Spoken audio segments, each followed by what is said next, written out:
한 명은 세속대학에서, 다른 한 명은 기독교대학에서 철학을 처음 접했다고 합시다. 세속대학의 학생은 이런 말을 듣습니다. 이 강의실에 들어올 땐 자네의 신앙을 문 밖에 두고 오게. 여기는 오직 이성만이 통용되는 곳이니까. 반면 기독교 대학의 학생은 정반대의 이야기를 듣죠. 철학이 신앙을 변증하고 문화를 이해하는 가장 중요한 도구라고 말입니다. 과연 누구의 말이 맞을까요?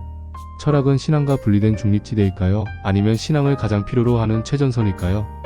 이 질문에 답하려면 먼저 우리 생각의 바탕을 이루는 보이지 않는 운영체제, 세계관을 이해해야 합니다. 세계관이란 우리가 안경처럼 쓰고 세상을 바라보는 기본적인 믿음의 틀입니다. 삶이란 무엇인가?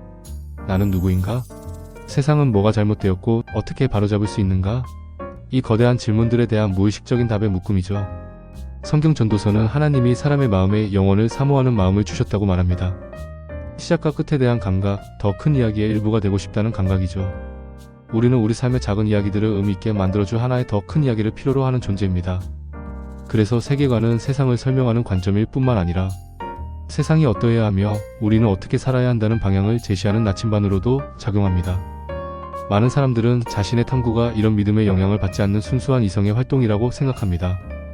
하지만 중립적 이성이라는 개념 자체가 18세기 계몽주의 시대에 발명된 특정한 세계관의 산물입니다. 철학사를 깊이 들여다보면 인간의 사고는 항상 특정 세계관에서 비롯된다는 것을 알 수 있습니다. 어떤 종류의 중립적 합리성 같은 것은 없으며 합리성은 언제나 특정 전통 안에서 작동한다는 것입니다. 여기서 말하는 종교는 특정 종교 단체에 소속되는 것만을 의미하지 않습니다.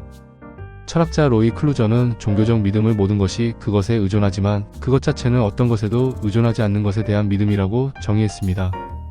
이 정의에 따르면 물질적 세계가 전부라고 믿는 유물론자에게는 물질이, 인간의 이성이 최고라고 믿는 합리주의자에게는 이성이 바로 그 신의 자리를 차지하는 셈입니다. 즉 인간은 창조주가 아니기에 살아계신 하나님을 향하지 않으며 반드시 다른 무언가를 궁극적인 의미의 원천, 즉 우상으로 삼게 됩니다. 이것이 바로 루이스나 프란시스 셰퍼 같은 사상가들이 철학을 중요하게 여겼던 이유입니다. 그들은 기독교가 진리라는 사실을 증명하는 데만 몰두하지 않았습니다. 그들은 당대 문화의 기저에 흐르는 세계관이 무엇인지 파악하고 그 세계관에 복음이 어떻게 답하는지를 보여주는 사전 복음 전도에 힘썼습니다. 기독교적 관점으로 철학을 공부하는 것은 세속대학에 들어가는 학생에게 일종의 지적 예방접종과 같습니다. 자신의 전공 과목 속에 숨겨진 비기독교적 전제들을 분별하고 거기에 비판적으로 대응할 힘을 길러주기 때문입니다. 그렇다면 이런 거대한 이야기는 실제로 어떤 모습일까요?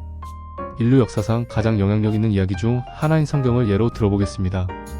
성경은 단순한 교리나 도덕률의 집합이 아니라 세상에 대한 참된 이야기를 들려주는 하나의 거대한 드라마입니다. 이 드라마는 6막으로 구성됩니다.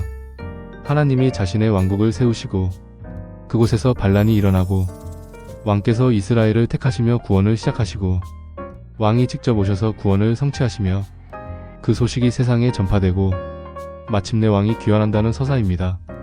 이 이야기는 앞서 말한 세계관의 근본적인 질문들에 대해 명확한 답을 제시합니다. 우리는 누구인가? 하나님의 왕국 백성으로 창조된 존재입니다. 무엇이 잘못되었는가? 왕에 대한 반역이 일어났습니다. 해결책은 무엇인가? 왕이신 그분이 직접 오셔서 우리를 구원하고 그분의 창조세계를 이끌어 가시는 여정에 우리를 참여시키는 것입니다. 당신은 지금 어떤 이야기 속에서 살아가고 있습니까? 당신의 성공과 실패, 기쁨과 슬픔을 해석하는 그 이야기는 무엇입니까?